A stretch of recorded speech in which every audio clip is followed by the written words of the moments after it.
Welcome, everybody. My name is Carly Graham Garcia. I'm the Executive Director of the Feliciano Center for Entrepreneurship and Innovation at Montclair State University.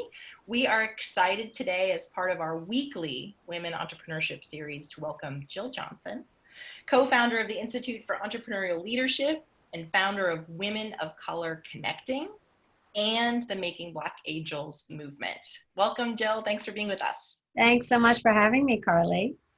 So Jill, you're a bit of a serial entrepreneur with those 3 organizations I just mentioned, and there have been plenty of other initiatives that you've led and been a part of. Tell us a little bit about the Institute for Entrepreneurial Leadership. It's a nonprofit. Tell us a bit about the problem you're solving and why you launched that with your co-founder. Sure, and my co-founder is my father. And we launched the Institute for Entrepreneurial Leadership back in 2002. And he and my mother were truly entrepreneurs, small business owners. They had a newspaper publishing business called City News. They had that for about 20 years. And that was my experience with small businesses. I grew up working in the business. That was all I knew for a very long time. The work that we've done, and it's interesting. So you defined me as a serial entrepreneur. And I have to say, Carly, I don't think of myself in that way because I really do define an entrepreneur as someone who is taking a risk, putting, essentially everything on the line and addressing a market need and extracting value in so doing and creating a return. And so, I do have a hard time with the concept of even social entrepreneurship and things like that. I kind of feel like you are an entrepreneur or you're not. I am, granted, very entrepreneurial. And the way in which I run the organization is in an extremely entrepreneurial way. And that is the mindset. And I think that, that mindset's really important. But the initiatives that you mentioned, really, they're all under the Institute for Entrepreneurial Leadership as the umbrella organization. But they're really addressing different needs of what we think of as the barriers to entrepreneurial inclusion. And that for us is the overarching theme of all the work we do. How do we create greater inclusion so that more people have the opportunity to realize the American dream, so to speak, through entrepreneurship?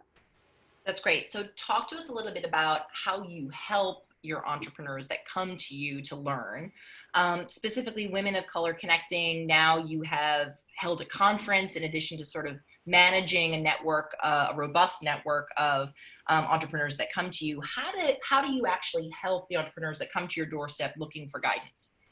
Yeah, our work is really very hands-on, one-on-one. So it's almost like the support that you would ordinarily get from friends and family. If you had a strong network of people who had access to expertise and resources and, just the people around who can provide that guidance. And so we don't think of it as teaching as much as we do capacity building. Right now, I think there are a lot of programs that teach, that train. Training is always good. Don't get me wrong. People can always learn more and can always do better. But what we do is about capacity building, because no matter how much you learn how to do something, if that's not your thing, if that's just not your expertise, often you're not doing it in a way that is efficient. You're not doing it in a way that you're accomplishing the goal, and you're probably just not doing it well, and you're generally taking a lot of time trying to do it. Mm-hmm, mm-hmm. So let's talk more about what capacity building means in the framework of what you're bringing to your entrepreneurs. One thing you've been working on recently is the Making of Black Angels and talking a lot about underfunding of entrepreneurs. Our center at Montclair State, and part of this conference, is to shed more light on female founders and how underfunded women tend to be. The stat last year, I believe, from around venture capital funding was still less than 3% of VC money goes to female founders. And I would imagine for female founders of color, that number is way lower in terms of that percentage. So talk more about sort of that capacity building, but then also I'm curious, with the making of Black Angels and also bridging the wealth gap, as you talk about, you know, how are you helping your entrepreneurs get funded if they lack the network, lack the networks that many other founders have access to? Yeah, so the capacity building is just, again, you know, what are the resources that you have to actually get the work done? Someone can tell you, well, make these changes to your website. If that's just not what you know, you don't have a design aesthetic, you could make some changes, but they may not be very good. There's an example where one of our entrepreneurs needs to hire some people. And she actually even has a bit of an HR background. She has that experience. But for her to stop what she's doing, take the time to map out who are the people she needs to hire and in which order of priority, and then write the job descriptions. Who knows if that ever would really get done? And we identified, though, that was a barrier to actually getting some people on board to build some capacity in the business. So one of our volunteers who is an HR professional, and this is really what we do, is bringing people with expertise to the table to help build the capacity of these entrepreneurs. This HR professional sat down with her, went through what the needs were, crafted out what the titles of the positions should be to better define the expectation, wrote the job descriptions, and the entrepreneur was able to post those. So again, it's building the capacity. If you don't have capital, and what do people normally use capital for, right? To hire people, to hire expertise. If you don't have the capital, often you don't get the expertise, and that becomes a vicious cycle. So we're trying to break that cycle of this capital constraint, and let's define it more as resource constraint, right? We're trying to break this cycle of resource constraint by bringing these experts to the table to help the entrepreneurs overcome these barriers. Yeah, that's great. So two sort of differing follow-up questions to that. And one is around your own funding mechanism, because you are in fact a nonprofit. So is everything you just described volunteer, or is there a paid component, or is it sponsored by another entity to support the work that you're doing? So it's volunteer. We have an amazing core of volunteers. People who have signed up on their own, and people who have signed up more recently through the initiative we launched to support businesses through the COVID Restart Recovery, an initiative called Small Businesses Need Us. And what we're saying is that just as medical professionals have been on the front lines saving lives, we need our business professionals to get on the front lines saving small businesses. And we know that while this was especially relevant immediately in the wake of the restarts and the reopenings, this is something that is continuing. So we continue to need volunteers to step up and to help through their expertise. That's great. So let's dig into that a little bit more. It's the smallbusinessneedsus.org initiative that you launched. For those of you, small businesses need us. Businesses plural, needus.org. For those of you who don't know, Jill is part of New Jersey Governor Murphy's Relief and Recovery Commission, serving on their Main Street Committee, talking specifically about the needs of small businesses. I know that, for example, the tech industry has been doing a lot around figuring out how to provide tech capacity to small businesses. This is more than that. This is matchmaking between certain skill sets that are broad with small business owners that need them, correct? Yeah, and what we do is we actually create a team that we call their success circle. So we identify the needs of the business owner through the application process. And really for us, the application process is, a week to 2 weeks. So it's not a long period of time, but it's them identifying what they think the barriers are, us digging a little bit deeper into that, and then identifying the volunteers who have that expertise. And then we create a team. A team can be anywhere from 3 to 7 experts. Again, addressing who have the expertise to address the specific needs of that business owner. So each one is different, but we have had some really amazing firms that have joined us in this effort, as well as the Feliciano Center. As well as centers like ours. We're excited to participate, and I think that we're all learning in this moment that it's not going to be over anytime soon. So matching resources from folks who know to folks who need some help, I think is going to be, it's evergreen. We're going to be in this moment for a while. So, so thanks for inviting us to participate. We're excited to mentor. So going back to Women of Color Connecting, you held your second annual conference this year, correct? Yes, and we call it a summit. Yes, it was our second annual summit just before all of the COVID hit. So we were very fortunate.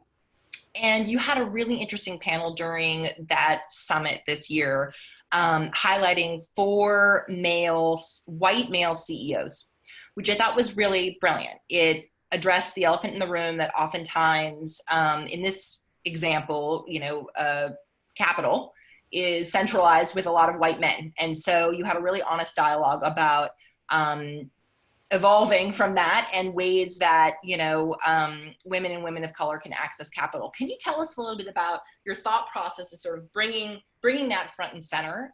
And then what were the takeaways that came out of it that maybe entrepreneurs who are listening now can be helpful to them? Sure. I think now when we talk about the access to capital problem, we, again, often put that in a box, and it's just that there isn't enough capital flowing.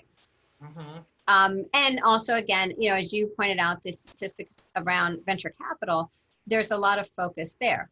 I don't want to in any way take any attention off of the VC world, and yes, they need to do better. With that said, very, very, very few businesses ever get venture capital. Black, white, other, very few, that's a world for very few businesses. Now, let's turn to all the rest of the businesses and how they access capital. And that's where, I think there is really a very deep problem that we're not dealing with all the issues, the myriad of issues that go into this equation. Again, we start with kind of bank debt and, people being able to get loans. So what have we done around that? In general, as a society, it's the businesses need more help around repairing their credit and doing better. Again, why do we have those credit issues? All of it can be traced back to the legacy of slavery and the lack of being able, these businesses. And we also have to not talk about kind of people as color as this broad swath. Mm-hmm. This is an issue that's specifically affecting the Black community, right? So yes, there are issues with lots of communities, but when we really dig deeper into the issues of access to capital for Black-owned businesses, it is due to these centuries of not being able to accumulate wealth. Credit, collateral, all those things are based on wealth, right? They're proxies for wealth. And in many cases, these criteria were set up to be barriers to keep Black people from being able to access capital and to build wealth.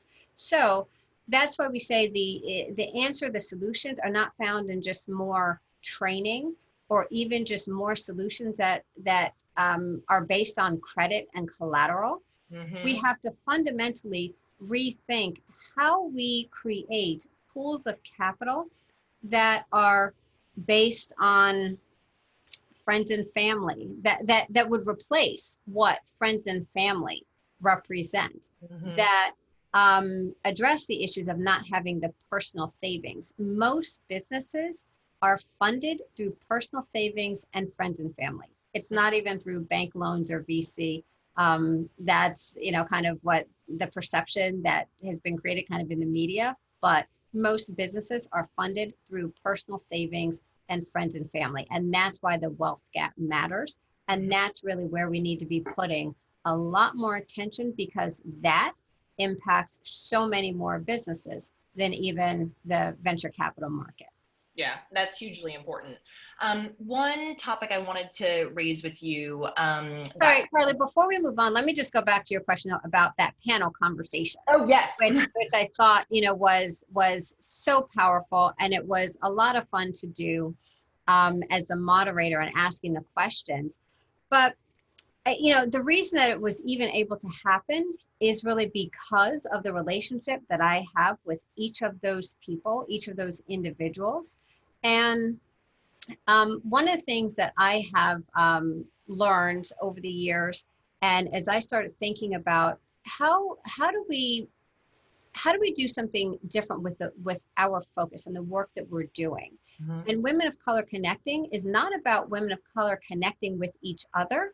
It's about them connecting with a broader range of people who can help to open doors, and the people who say that they care about inclusion having an opportunity to meet these amazing women of color entrepreneurs. And so that panel became an opportunity for very authentic conversation. I was able to ask the questions that I asked because I know them, because I have a relationship.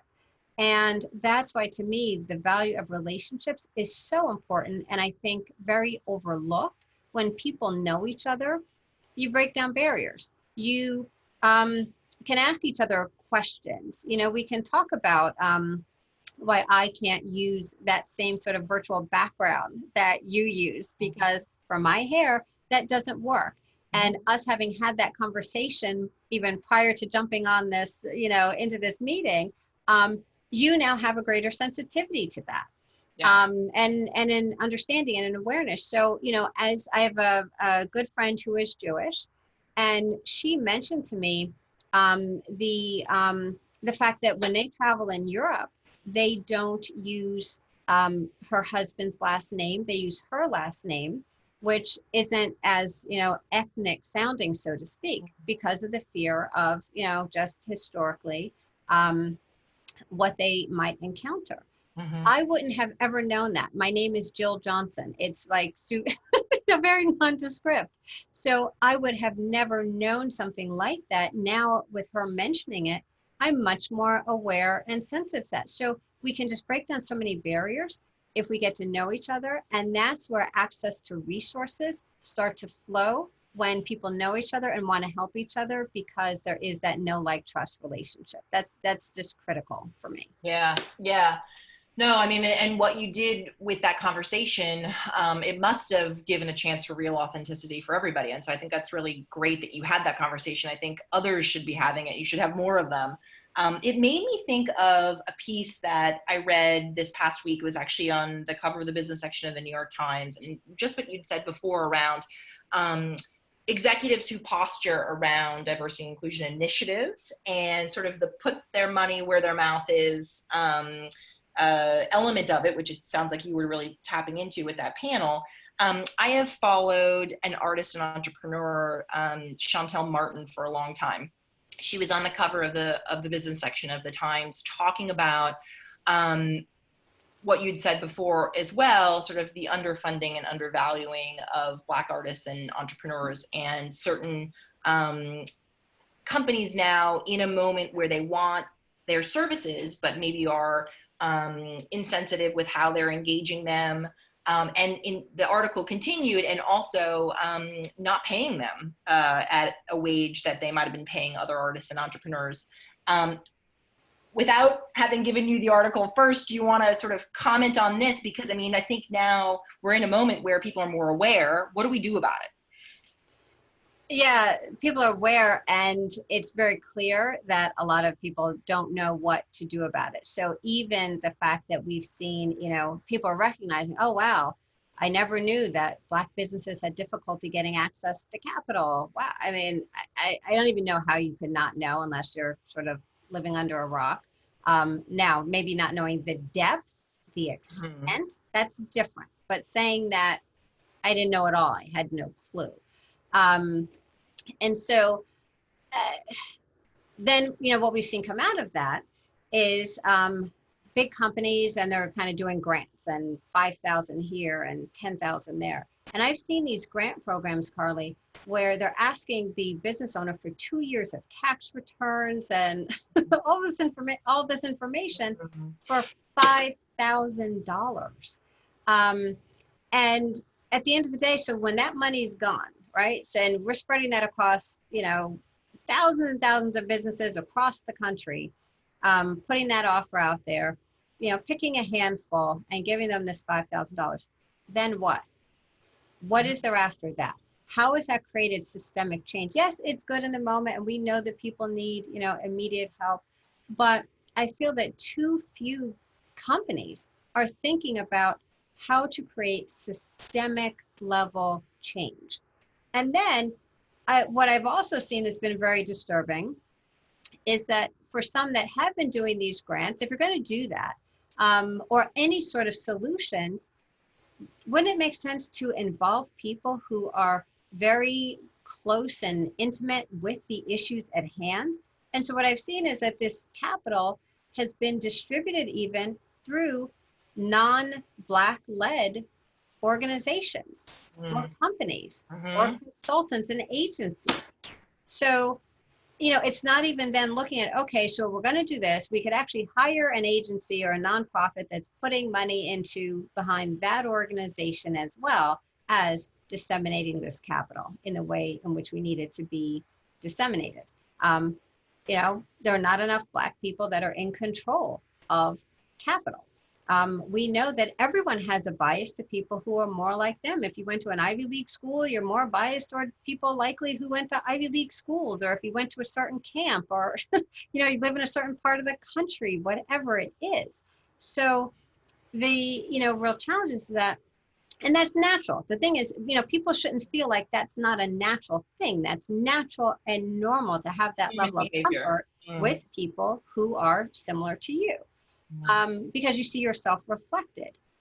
The challenge is that Black people are not having that same opportunity because we don't have the resources to then, have that level of comfort with someone who looks like us and share those resources and open those doors because we're not in those positions. That's where, the real challenge exists is, we don't even have an opportunity to participate in what is natural behavior in terms of, helping our own. I have so many more questions, and I promised I would not go over your time, but sort of one final thought, kind of building on everything you just said, and especially around the capacity building mission of your organizations. How can someone that looks like me be an ally? What is the best way for those CEOs, those 4 male white CEOs that you brought to your summit this year? How can they best help you? I mean, what does allyship mean, and what does it, what's the way that we can really be actionable? Right. And so, one thing I am really trying to help people to understand is simply being non-Black does not automatically make you an ally, right? An ally, so it simply means that you're non-Black. To be put into the ally category means you're actually standing up and doing something. And everyone's free to choose what that something is, but it means that you're actually no longer being a bystander and observing and watching and saying that's too bad, that there's some action that you're taking. And it's amazing that, people always feel like, wow, I don't know what I can do. It's so overwhelming. But I encourage people to look in your own life every day and see how you can open a door for someone else. How can you make a difference? Whether it is, writing a check is always good. It's always necessary. Getting involved, volunteering to support a business, volunteering just your expertise. And again, a little amount of time could be the difference that helps to unlock that entrepreneur's potential. Patronizing a business. You're making decisions on going out to eat. Once every couple of weeks, go to a restaurant that's owned by a Black restaurateur. Opening doors, a college student that has not come from a background of privilege. And even one who has come from a background of privilege, but who has not had experiences in certain worlds. Introduce people to those worlds. You're part of a country club or something like that, invite someone Black to that country club to get exposure and not to kind of parade around, oh, here's my Black friend, see what I'm doing. No, it's hey, here are people who have resources. I want to bring you into this network and make these introductions so that now my network becomes your network. You know, it's not as complicated as a lot of people try to make it. It's pretty simple. Just start with what you can do and what you can control in your world day to day. Yeah, that's really great Get advice. to know someone, have drinks, you know, have lunch. Like even that is that's good stuff that we need. Yeah. Listening, learning, being open. So all of that was tremendous. Jill, thank you so much for being with us. Jill Johnson, the co-founder of the Institute for Entrepreneurial Leadership and many other things. I'm really looking forward to engaging with you in New Jersey, specifically on the small business work that you're doing. Thanks for spending time with us. Thanks for having me. Take care.